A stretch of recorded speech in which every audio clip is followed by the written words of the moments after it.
Test. Hey, Hey, welcome back. good to be back. Sorry that took a little bit longer than I thought. No, no worries. Too bad on the race. Yeah, uh, looks like Barb might not be the fastest for the hardcore race, for the self-founded hardcore race after all. Maybe the safest though. And I probably just wasn't pushing hard enough towards the beginning. Yeah, looked pretty fun though. Yeah, it's a lot of fun. I think we're gonna be doing that like once a month. 'Cause we did it last month, and it happened to be on the 15th as well. So this was exactly a month from our last one. I was actually a bit late, just as I was leaving my office to come over to the room where we've been connecting to talk with you. Um, we were talking about the Demon Hunter, Oh yeah, I see now that you're actually playing your Demon Hunter now. yeah. That's probably the character I've been playing the most recently. I uh, I guess I like playing Demon Hunter in hardcore, even though she's probably not the best class for hardcore. Some people don't think so. I think Demon Hunter can still be fun in hardcore. It just depends on your style. You still got to build for survivability. I think sometimes the fantasy of the Demon Hunter is that you're a bit of a glass cannon, and that's not necessarily something you can do in hardcore with anybody, right? Yeah, I think Demon Hunter is the most fun character for hardcore, but Barb and Witch Doctor I think have more survivability. But I mean I enjoy playing Demon Hunter because I have less survivability, I think. Maybe it puts you more on your toes. Yeah. I feel like a ninja on a Demon Hunter because I have to avoid more attacks.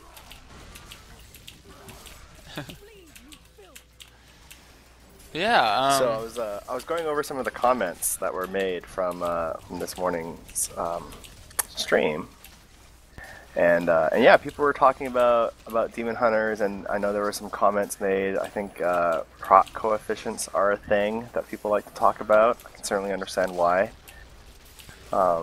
I wanted to, I guess, talk about like one of the comments people often make is buff the things that people aren't using rather than nerfing the things that we use. And I guess I just want to say that I mean that's definitely a philosophy we try to do whenever we can. Sometimes it's not realistic to do so, but as often as we can, that's definitely what we try to do. yeah. Yeah, we talked with Travis a little bit about the proc coefficients on Barbs and Wizards, well, specifically the Whirlwind and Crit Mass builds, and how it might make sense to lower those in the future because it would make more builds viable for those classes. Yeah, I think the one of the values of build diversity, which is sometimes underrated, is a lot of times people will have a build that they really like, and I think that's great when people have a build and you're like, I'm just gonna do, for example, what are you doing right now? Ball Lightning, Vault, Bat Companion, and what is that? Entangling. Entangling Shot? Yeah. And you find a build that you like, but then at some point you grind out 10, 15 Paragon levels, and you say, hey, I kind of really want a style change. And it'd be nice. I mean, obviously, sometimes people will change spec because they're in a different party situation or they're going to do an MP. But maybe you just want a change of scenery and you want to change to a different build. And that's where some degree of build diversity really comes into play for me. It's just the opportunity um, to change up my gameplay experience a little bit by trying out a new set of skills. And the more types of builds that are out there, the more it extends the lifespan of the game. Yeah, I can say on my Demon Hunter, well, my viewers know too, I pretty much use a different build every time I play. I'm actually using Entangling Shot because it seems like it has a really high proc coefficient, and I wanted to try out this Wind Force. I also got a Dead Man's Legacy with increased damage to Entangling Shot. Oh, that's nice. How's it working out? Works pretty well, especially for solo. It knocks back, yeah, almost half the time it seems. But yeah, like of course, like leveling a barb or leveling a wizard, you have a ton of different builds you can choose from. It seems, but then when you get to max level, if you want to be efficient, you pretty much have to go with one of the ones that take advantage of proc coefficients. Yeah, and so that's like just as a simple, you know, cursory glance at proc coefficients. If you look at some of the classes with the most build diversity, it's the ones that have proc coefficients that are roughly in line with each other.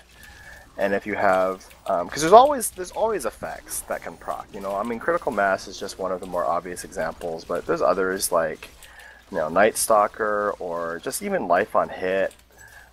Lots of things work through the proc system because, you know, procs are actually a really fun part of the game, and we definitely notice that whenever a skill has a high proc rate, it just very quickly rises to the top of usage. And if you look at the classes that have the least build diversity, it's almost always a skill or two with abnormally high proc coefficients that allow, you know, that just cause that build to be superior. Yeah, that makes sense. But I do want to say that doesn't mean that we want to come in and just, you know, nerf all the things. That's definitely, you know, I don't think that's fun. You know, you get used to a certain level of power, and obviously if the game is boring and not interesting anymore, then, you know, we want to fix that. But I think the important thing, one of the lessons that we learned, I don't know if you remember when the game first came out, we would do a couple nerfs, and then people would say, oh my goodness, another round of nerfs, when are they going to buff stuff? And then, you know, in a later patch, we came out with a whole round of buffs. And what we really learned, and we should have known, you know, from previous, you know, Blizzard games, is that it's okay to take away in one area, but you really got to give players an alternative. So if we're gonna, you know, reduce the effectiveness of something, there should actually be something cooler. So, for example, you know, to use an analogy, like if someone's playing around with, if a child is playing with like a water gun, and you say, hey, you know, how about this fire truck? You can't just take it away and then leave them empty-handed. That's, you know, that's no good. That makes sense. And I think, yeah, so Nether Tentacles is getting brought up as an example, and that's a great example where, like, Nether Tentacles got nerfed, and I think there was almost no other changes that patch, and we said, hey, stop using Nether Tentacles, it's too good. And then we're like, all the Demon Hunters are like, okay, what up, this is dumb, now I'm just weaker. And so in later patches, whenever we feel the need to nerf something, we make sure that it's like, okay, we really don't want you to do this, but here's 5 other really fun things to do. Give those a try. So would like the Whirlwind Barb nerf be a good example of that? Yeah, I mean, we were actually a little bit tamer on that. We wanted to make sure that the Whirlwind gameplay style was still, you know, viable and popular because we knew that it was a fun way to play. But yeah, we buffed Rend and Hammer of the Ancients. I can't remember if it was the exact same patch or very close to it. And we said, hey, for those of you who choose not to go Whirlwind, here's 2 alternatives. Yeah. You know what I'd like to see on the Demon Hunter? Dual wielding crossbows. That's kind of a missed opportunity, I think. Huh. I don't know. I know there's a couple people who will build with dual wielding crossbows, but it just aesthetically, in terms of the fantasy, it's so cool to look at, you know? If you look at like cosplayers at BlizzCon and stuff like that, you know, dual wielding crossbows is almost signature. Yeah. Why do you think that the dual wielding isn't as viable right now? Do you think there's something that could maybe make it more viable in the future? I think it's kind of everything. The main thing you're getting for dual wielding, obviously you get possibly another skill roll, but you can get a Dead Man's Legacy instead. And a Dead Man's Legacy with its 20% attack speed is just, you know, outright better.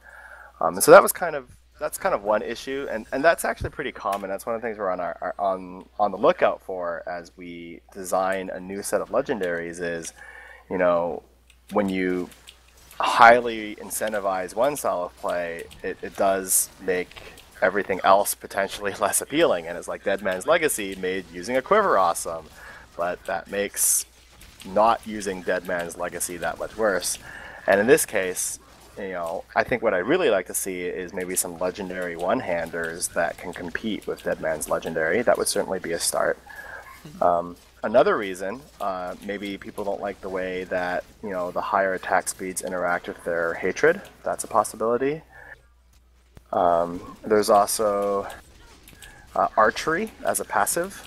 Has really good interactions with bows and crossbows, and maybe the 10% crit on the one-handed crossbows just isn't, competing with those other two for people who are dual wielding, or maybe your crit's already at, 50% or something, and you just don't need that extra 10% as much as you could use 50% crit damage. Yeah. Or what if archery gave 10% for each hand crossbow you were using? Oh, see, now you're talking. Yeah, I mean, something to get dual wield crossbows back in there, right? Yeah. Speaking of archery, and this is sort of design philosophy in general, so it's not about archery in particular. This is actually why I was late hopping on the stream, is we were talking about, passives we like and passives that we don't like from a design perspective. And in general, I'm a big fan of passives that make you play in a different way to get the bonus.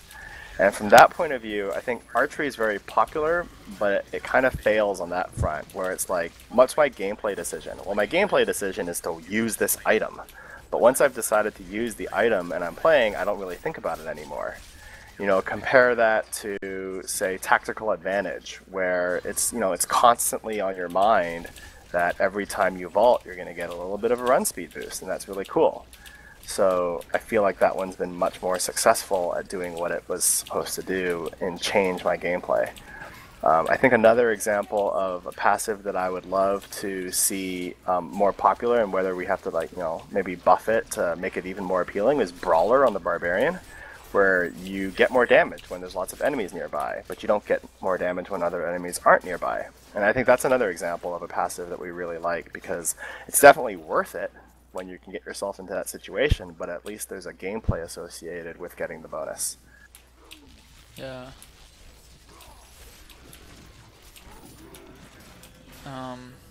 Yeah, if there's stuff that you guys are interested in talking about on chat, go ahead and post it out. Actually, people had a cool format before that looked good, as people were just typing Q hyphen afterwards. Doesn't mean your question will get read, but makes it a little bit easier for Wyatt to see what people are interested in hearing about. What am I looking at? The hyphen? Oh, if people were typing or question at the top at the beginning of their sentences. I'm not sure if you noticed that before. Oh, yeah. Okay, here we go. But some of the questions, of course, are going to be a little nonsensical or... Buff cold damage weapons, yes. In a world where I take it, so I wasn't actually able to listen to everything Travis said, but you guys must have talked about elemental damage effects then? Yeah, we did a bit. Okay. I think I was actually just getting back to my desk and getting caught up. Yeah, we'd have to bring everything in line again. Yes, so. Is there going to be a change to elemental arrow? Yes! At some point.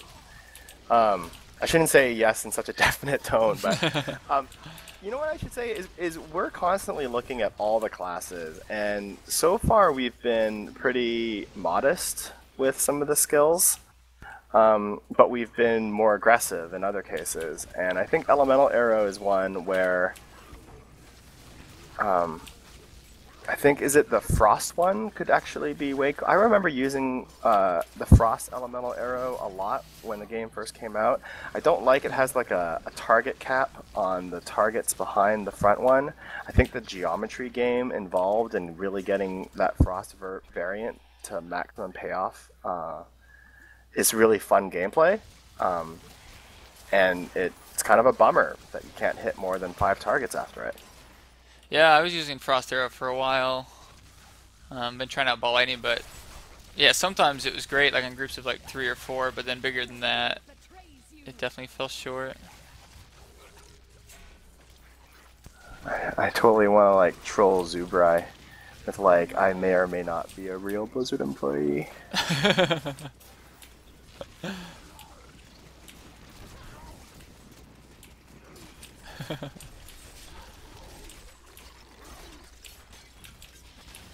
Someone, that's my. Build, You go ahead. build diversity. There is a question about that. There's a question about build diversity. There's a question about life on kill. Build diversity. I think some of the skills. So I hinted earlier that we need to take a look at secondary effects across the board. And by let me tell you what I mean by secondary effects. So right now in your Demon Hunter, for example, you have two sources of damage that are really kind of happening, and that's where most of your damage is coming from. You have your Entangling Shot, which is your Hatred Generator, and you have your Elemental Arrow, which is your Hatred Spender. And there's like another button on your bar, which is Companion Bat.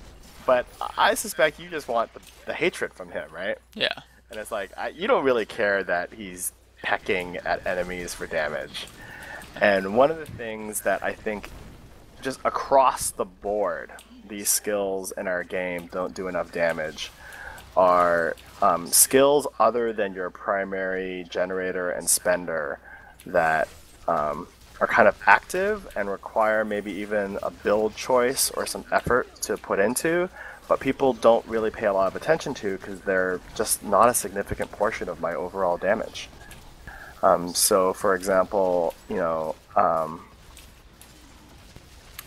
a place where we did it right, I'd say, is, or not right, but better, is Hydra, right? Like, I could be a wizard and I have, you know, maybe a signature spell and a spender, or nowadays a lot of people are tornadoes, but I could, in theory, you know, or actually Explosive Blast. That's another good example. So I'm casting tornadoes, but I'm also casting Explosive Blast, and I might drop a Hydra, but nowadays I might also have Storm Armor, and it's like the Demon Hunter needs more things like that, I think, where Sentry is a good example of an area to explore more. I think any of the runes that shoot out rockets is largely untapped. I think that's a bit of a disappointment, not only for players. I'm sure there's players who before the game came out was like, ballistics passive with rockets, that's going to be awesome, I'm totally making my rocket Demon Hunter, and then they, you know, they get the game and it's like wah wah wah, right? Yeah. I'd love to see that get buffed and be better, and that's something that we're looking at too, is how do we make ballistics attractive, these like secondary sources of damage other than my primary two spammers. Right. Okay, so Frozen Kex, did I say the name right? Yeah, made this comment. Rapid fire with rockets is the best single target damage at the moment. That was totally intentional. Like I said, like these are all thoughts that we have in general. And so when we sat down and we said, hey, we're gonna buff channeled skills, and we went, you know, down and we buffed Disintegrate, and we buffed Ray of Frost, and we buffed Rapid Fire, and we buffed Fire Bats.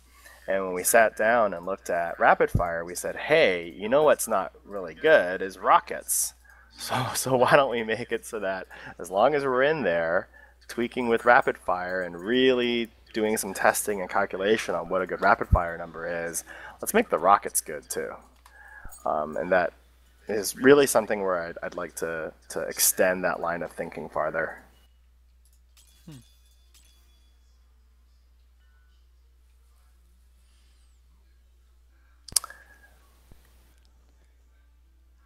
Okay, anyway, you were saying something earlier? Oh, I can't remember. Sorry, yeah, I must have been reading through the questions. I'll have to try to remember what I was saying before. Can't comment on stash stuff. Cold damage, we'll have the elemental effects that Travis mentioned earlier. So is that an idea that's being discussed right now, is making it so that every elemental damage type would have some kind of effect associated with it? I know Travis is really excited about it, and so he's been working on that. I'm not a great person to ask about it, in as much as I know that he's he's working on it constantly. Well, not constantly, but it's definitely on his radar. sometimes there's so much to do that if I know someone else is running point on something, then I empty my attention and brain of it so that I can focus all of my attention on something else. That makes One of sense. the things that I've been looking at, for example, is like monster affixes. We cut a couple and we've kind of reduced some. For example, do you remember we used to have invulnerable minions? Yeah. Yeah. So we cut that, right? And I think that nowadays a lot of the monster affixes, like they've kind of been around for a year now, and they can start to feel a little samey sometimes. Um, so I don't know, wouldn't mind getting some new ones in there. So we've been trying to brainstorm up, and there's been lots of suggestions on the forums and stuff like that. So we've definitely read a lot of suggestions on the forums for different ideas. But yeah, we want those elite packs to maybe inject some new life in them. Have you discussed at all additional gems, different types of gems? It's come up. Um, right now, there's. I think what I really want uh, is I wish it wasn't so rote, you know. Like I am this class, so I am a demon hunter, so I put emeralds everywhere. I think that's the part that bothers me the most. And so, is the answer more gems, or is it different gems, or is it alternatives? Is it bringing back jewels? Is it, like there's a lot of options, but we're definitely not happy with the idea that I have 7 empty sockets and all of them automatically get the biggest green gems that I can afford. That's not very interesting. Makes sense.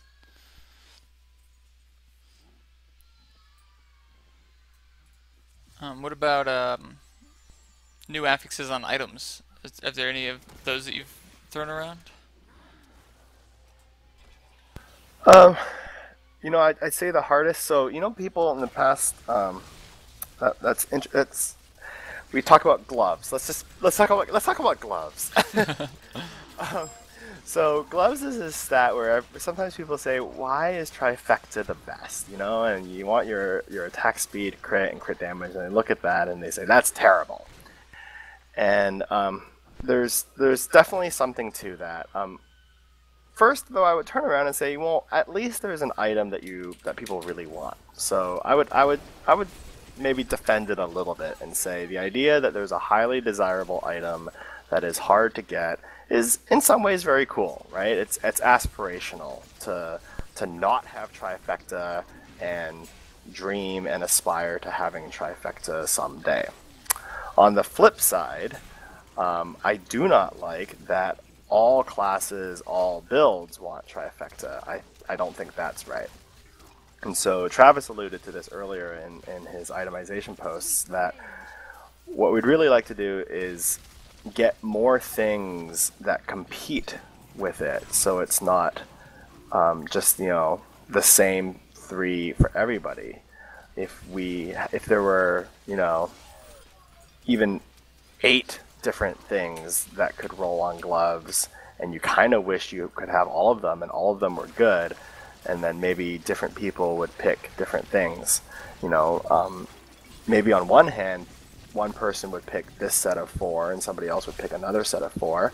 Or, crazy land, what if you happen to get an amazing item that rolled a certain 4 or 5 stats, and that actually caused you to change your build because you know that that build works particularly well with the 4 or 5 that you happen to have, drop for you. Yeah. I mean, that's just different. That's all pie in the sky sort of, design philosophy stuff. But that's definitely what we've been thinking. So, to answer your question, like what new affixes, it's pretty hard to compete with those 3. But that's definitely what we'd like to do.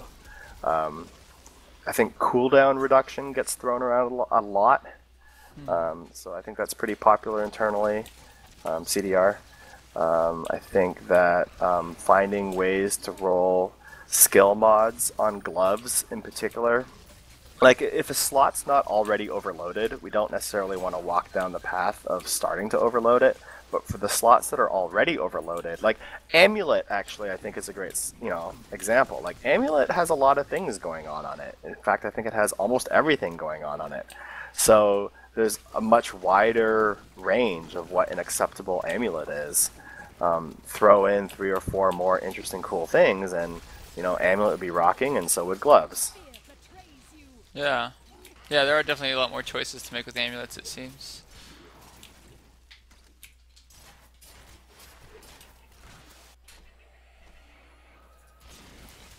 I should have read more of the questions while people were posting them all, but it looks like there's a few more. Some things are low weapon damage. Yes, some things are low. We would like to buff them. I agree. Let me. You know what I should do? I should pull. Let me just open up the skill calculator so I have it in front of me. Cool.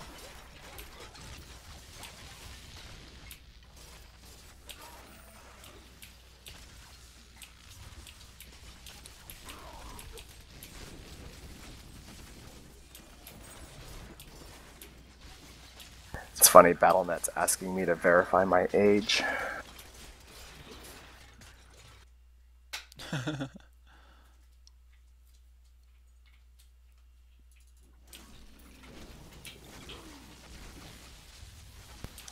So yeah, I'm like I pulled open the Demon Hunter because I'm in the Demon Hunter mood right now, and I know Demon Hunter, and you're playing a Demon Hunter, so it makes sense.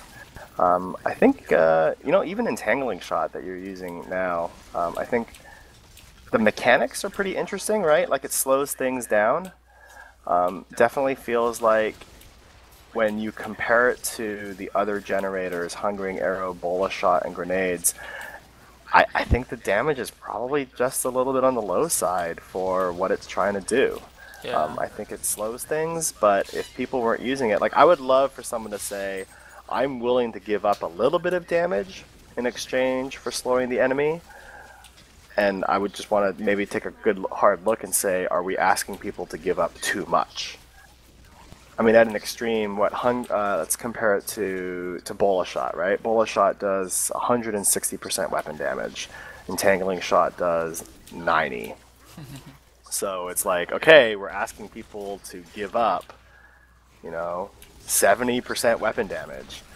Obviously there's a point in between. Like if Entangling Shot did 159% weapon damage and Bola Shot did 160, that might swing too far the other way, and people might say, hey, like, what up? Entangling Shot does almost as much, and it slows things.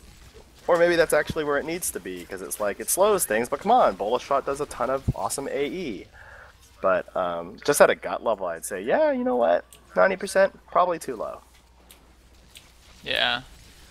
Yeah, this was my first time putting on Entangling Shot. It was when I got the Wind Force and the Dead Man's Legacy. Yeah, and actually, so again, I hate to keep bringing it up, but maybe there's some amazing legendary that makes Entangling Shot, way more interesting, or bounce 4 more times. I don't know. Yeah. Chakram, I think, is another skill that I think is a little bit tricky. So, whenever we talk, Chakram's kind of interesting. Whenever we talk about Chakram, we have this internal conflict, right? Because we play it, and it doesn't always hit what it's supposed to hit. And people say, I don't like using skills that don't hit what it's supposed to hit, or what I click on. And we're like, okay, well, if we change the path of Chakram so that it always, moves to where your mouse is and clears everything in between, then all we've really done is made you another ball lightning. And we don't want to, there needs to be a difference between Chakram and Elemental Arrow. And the most obvious difference is Chakram is not reliable. And you need to be willing to say, if I take this unreliable skill, I would like to be rewarded with more damage. And so for me, I think, we need to look at just how unreliable is Chakram, how much control do players have to get themselves into optimal situations where they can maximize its damage, and then how much damage can we give so that, you know, not everyone starts using Chakram, but some people do, you know, because it really make it a playstyle choice and say, you know what, I am really good at gauging my Chakram path.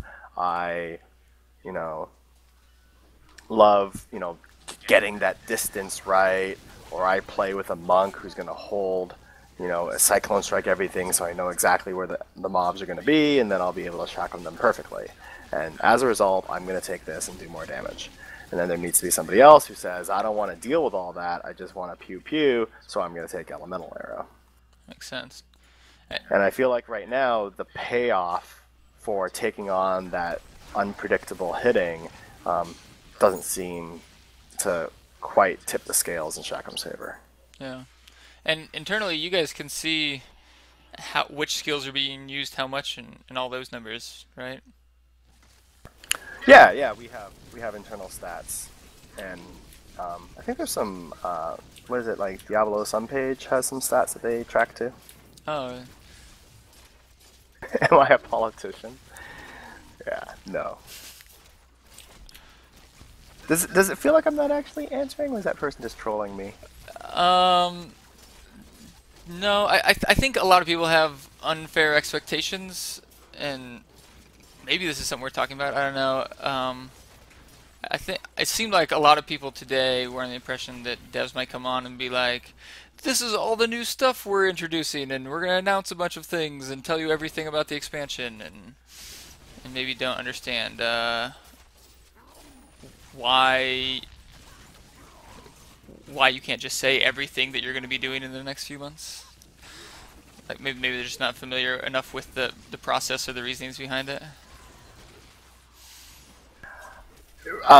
Yeah, I mean, I'll admit for games that I enjoy playing, you know, new content and changes can't come fast enough.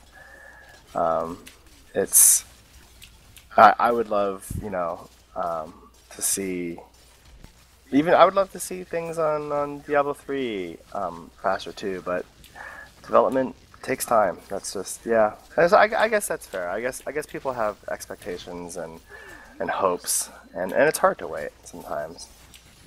Yeah, and I think a lot of people who, and I'm not super familiar with the process, but I think I'm more familiar than some, and they view these changes as something where you just make the changes and you just throw them in with a day of programming, and so they get this misconception that nothing's getting done.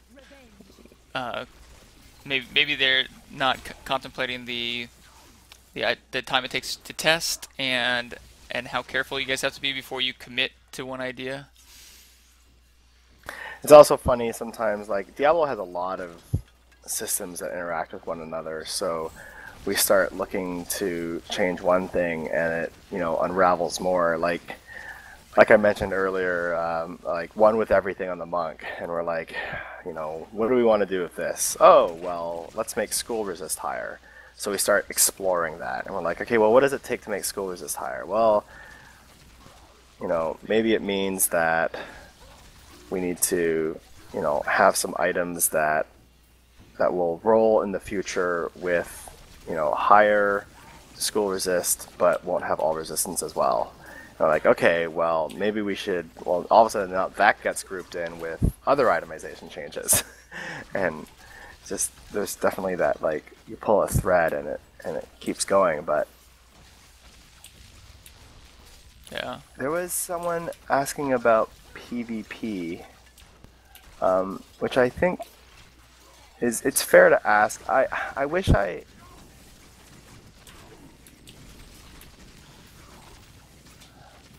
know. I think PvP is pretty cool, but it's also really hard to do right. So when people talk about PvP and they say, "Hey, I played it at BlizzCon and it was really fun at BlizzCon," and I'm glad that it was really fun at BlizzCon because there was a lot of work that went into those BlizzCon demos. The BlizzCon demos of PvP were done with fixed sets of gear with fixed skill sets, and we've definitely found that, like with the gear variation. I mean, people have brawling. I mean, people must have, you go into brawling now, and you definitely notice that gear makes a fairly big and significant difference. And there's some readability issues. I mean, there's already readability issues if you just even have 4 people running around. 8 people running around definitely had readability issues as well. I'm not trying to. I'm just trying to say that there are more challenges than we originally anticipated, and I would love to see it as well. And I'm sorry that it's not ready yet. But maybe some people, because I know there was a big update on PvP, around the end of last year, and maybe some people didn't understand the update or weren't able to read it. I guess what I took from it is you guys decided to kind of up your standard for PvP and make it more robust than you originally planned. Would that be accurate? Um, yeah, yeah, yeah. We definitely we wanted to make sure that the experience was good. It was like, well, let's put let's put brawling in the game so that people can at least, fight a little bit, and let's continue to see how brawling evolves and what people do with brawling, and let's continue to work on, figuring out something more, like objective based. Hmm. Potentially with some PvE elements as well, maybe? Yeah, potentially. Actually, wasn't that on your do you remember you had a 5 suggestions post that you did about, what was it, like 3 months ago now? Yeah, about that. Yeah, I mentioned competitive PvE. Yeah, I remember that. Um, oh, and someone was asking about grenades. Grenades could be better. Yes, it could. And Reign of Vengeance. Some of Reign of Vengeance good. We're seeing good usage on Reign of Vengeance. If you look at the usage stats, it's obviously it's not one of the top 6, but it does make its way into certain kinds of builds. I think that the issue with Reign of Vengeance for me right now is that some of the runes seem to duplicate functionality with each other. I think you see this across the board in different pockets on all classes. Is you'll have a skill, and one of the runes might be pretty interesting, but it's just trumped by one of the other runes. So you only see one rune or the other, or one rune and not the other, I should say. Yeah.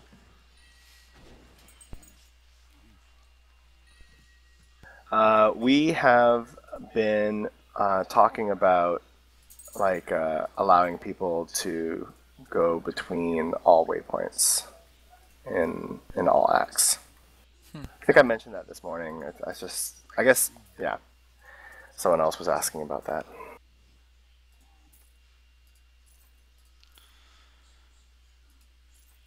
So, yeah, if you're not seeing questions there and I'm not coming up with the best questions, feel free to ramble about anything. I think more than anything, we just want to hear you talk about the kind of stuff you guys talk about, um, just at work.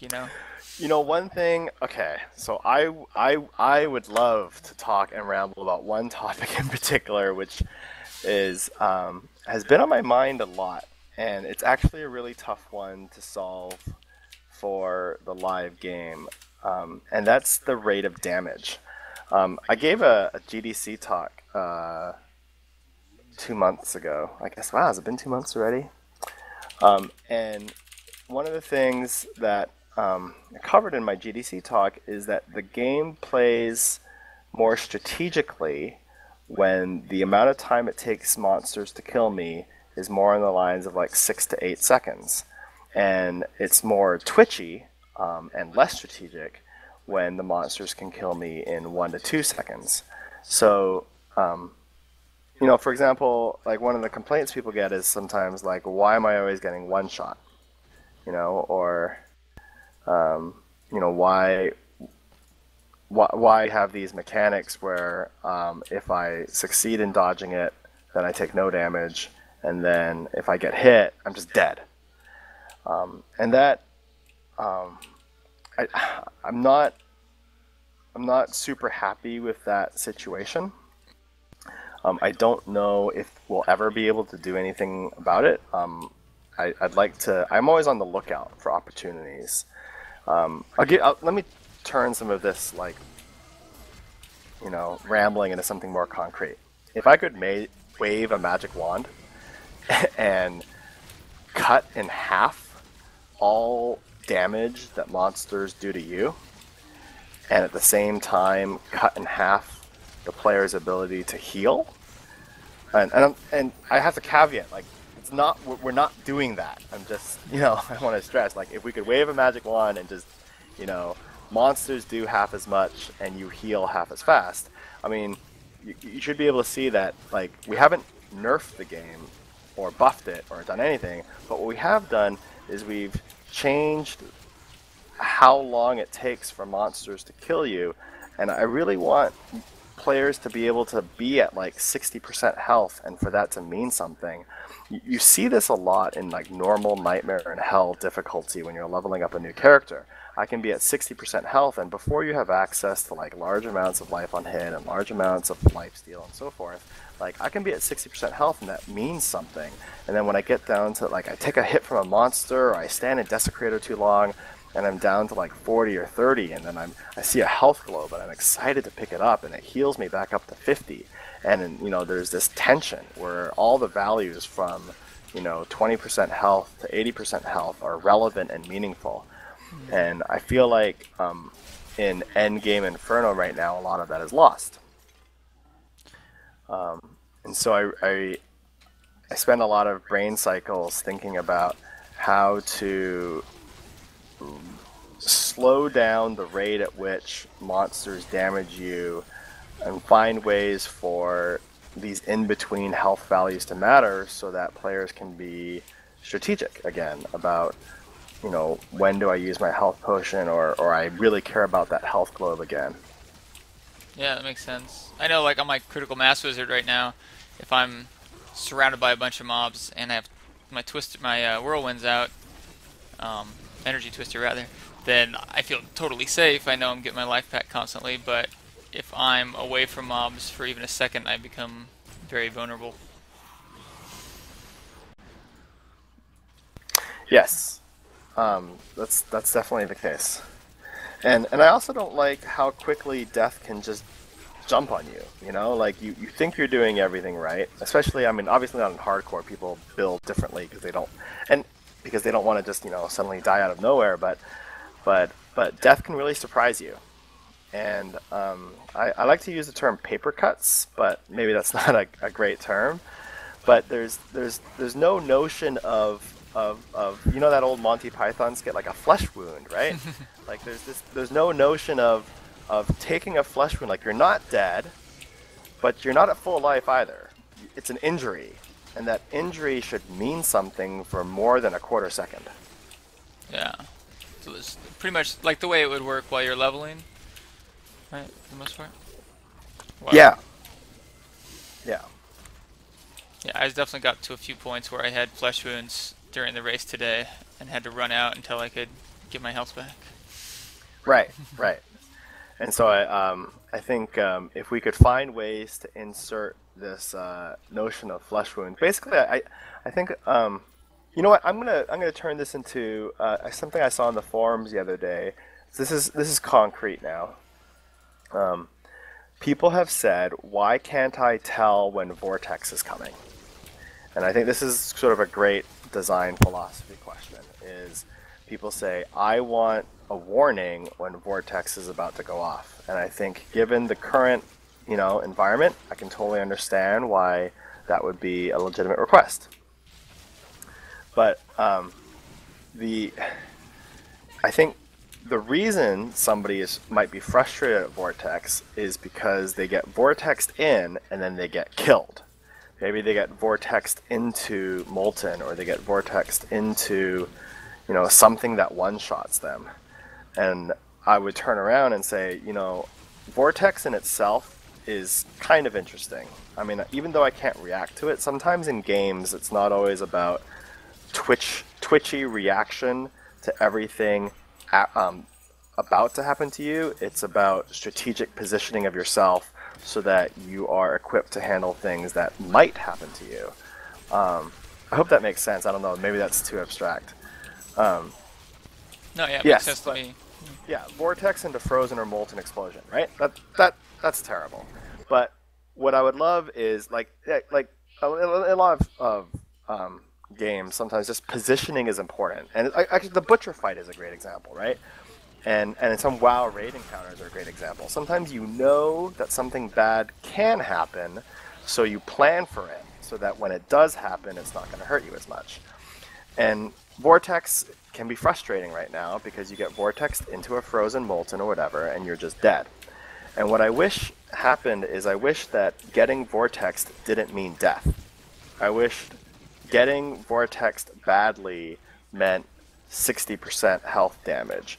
And by extension, I wished 60% of your health missing mattered. So this is kind of like a lot of moving parts that would have to happen, and that's why I say I don't know if this is something that would ever actually come to pass, but it's the kind of thing that I do think about a lot, is how do we make 60% health damage matter? I remember there was a game called, and by the way, we're not doing this, I'm just using an example, called Bloodline Champions. I don't know if you ever played that. It was a European game. It was pretty cool. But they had this notion of like permanent damage and temporary damage. I mean, that's not the terms that they used, but if you got damage down to a certain level, your heals could heal you back up to like 50% higher than your lowest point, but not necessarily all the way up. And they were this like PvP arena game. And what was really cool about that system is I could still heal, but I still cared about how much damage that I took.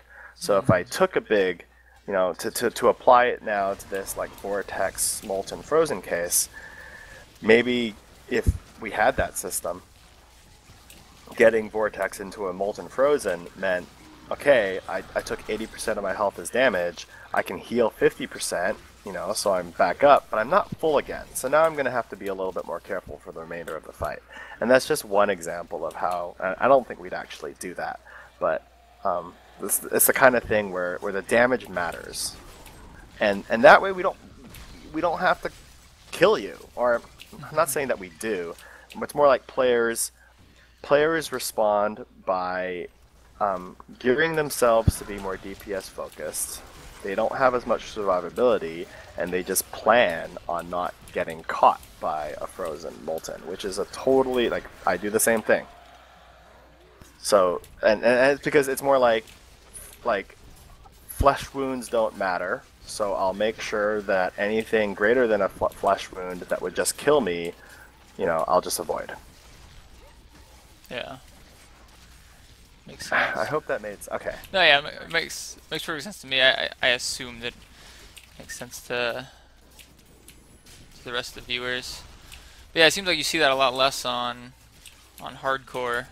You can't really take that chance at all, so you can't really rely on getting health. Yeah, that's very true.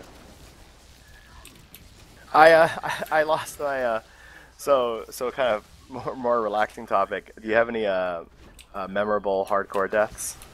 And I'll tell you my my last hardcore death.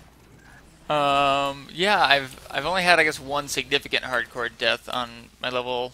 We were doing self-found hardcore MP10 only, and I made it to level 53. And then, yeah, one morning I decided to go soloing, which was a bad idea. I always played with the barb, and got aggroed 2 elite packs follow me. So I decided to go back to the waypoint and fight there. It's on my highlights, so a lot of people have seen it.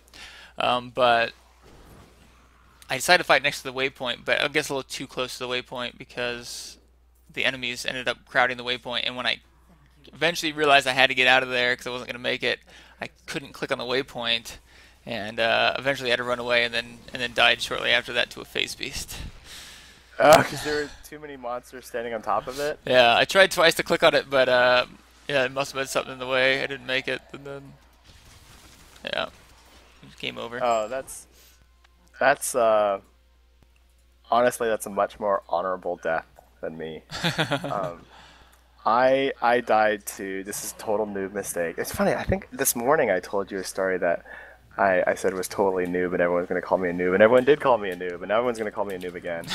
But I got up from my keyboard and didn't pause the game, and Oh. I was just before Sadea, and I thought that the area was totally empty, and I got up and I was like, okay, here comes Sadea, you know, I got to get ready for this. So I got up to get a glass of water, and I came back, and some imps had climbed up the wall and killed my character. I know, noob. Yes, I'll take it. Call me a noob. That's I know. I couldn't believe it, and I told my coworkers that that's how I had died, and Andrew Chambers, we share an office. You know, Andrew Travis and I also together. He like made this Photoshop image of like me and said like arch nemesis and a glass of water and sent it out. He just totally it's so bad. We had a really similar story to yours on our stream. One of the people I'm playing with right now, Mikey, he was playing solo and had to answer the door, and had thought he'd paused the game, and came back to his barb dead. And he was, I think he was Paragon 30 somewhere on there on Self-Found Hardcore.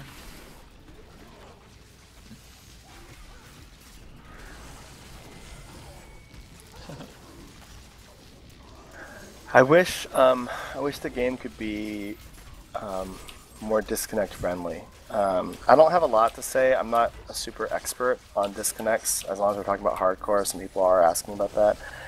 Um, you know, we've talked about it. If it was a perfect world, you wouldn't lose your character to disconnects. The truth is that it's hard. Like what we don't want is to be in a situation where if you think you're going to die, the right answer is to pull your network cable out of the wall, which means that we would need to differentiate between a staged disconnect versus a server issue on our end.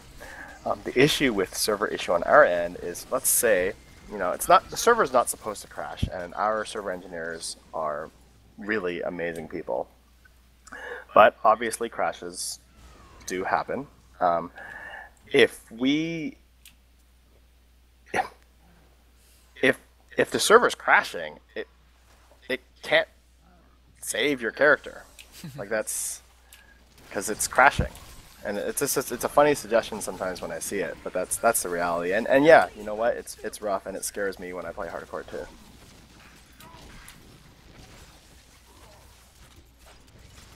Yeah, I guess that makes sense.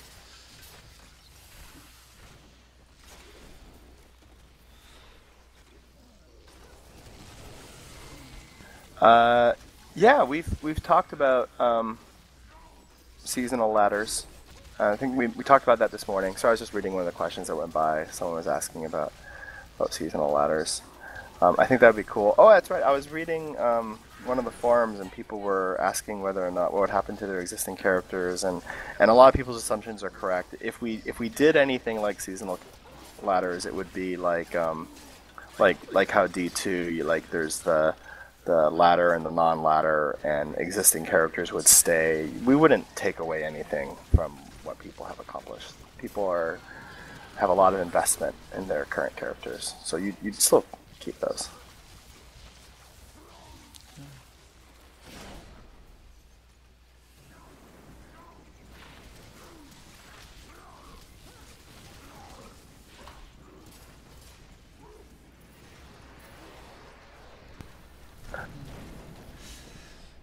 Is this dog, cat, monkey, ice cream question for real? Have That's you have you seen that one going by? yeah, that's my friend Ramers. He's an idiot sometimes. Ramers, what are you talking about? He's a he's a friend of mine, but he likes to act like an idiot to be funny sometimes. Okay.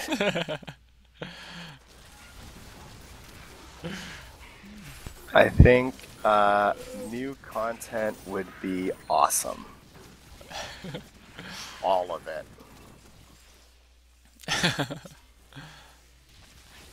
I'm sure most of the things that people would like to hear about are things that you can't talk about yet.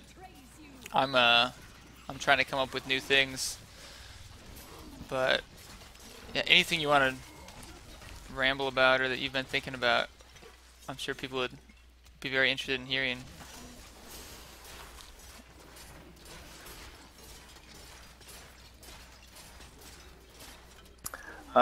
MP philosophy is another one. I think monster power has actually worked out pretty well, and this will probably have to be the last thing that we talk about before I log off.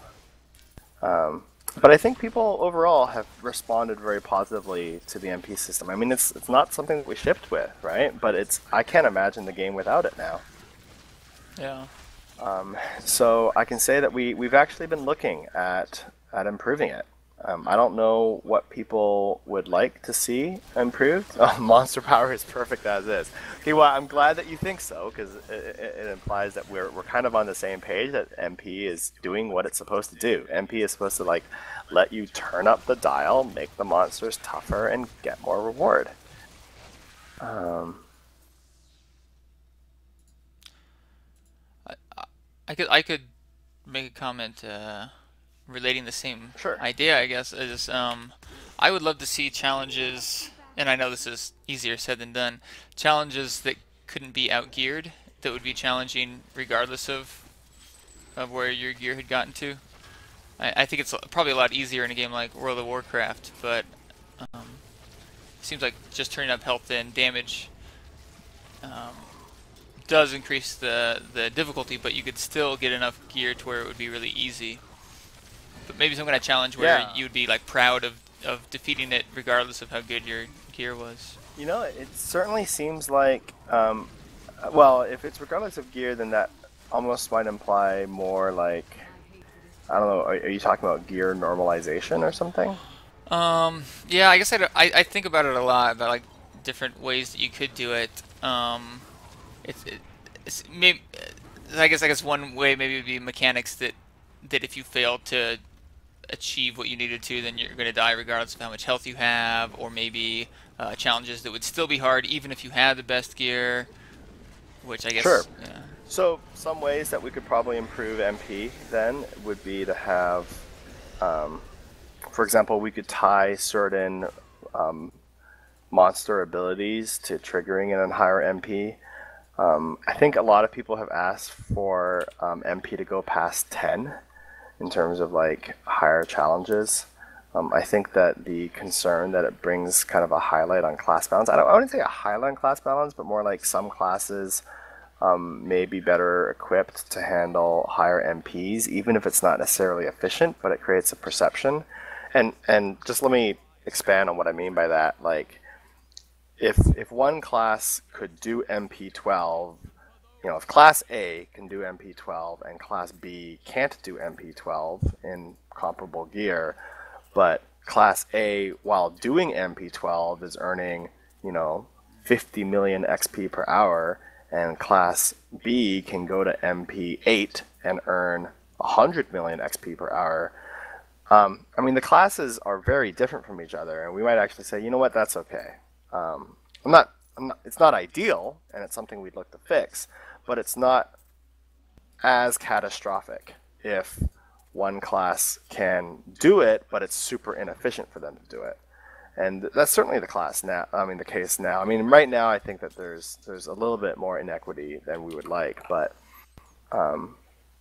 certainly, as you turn up the MP, people can change their builds and do some very inefficient things to say they've beaten it, but it might not be efficient. Yeah, makes sense.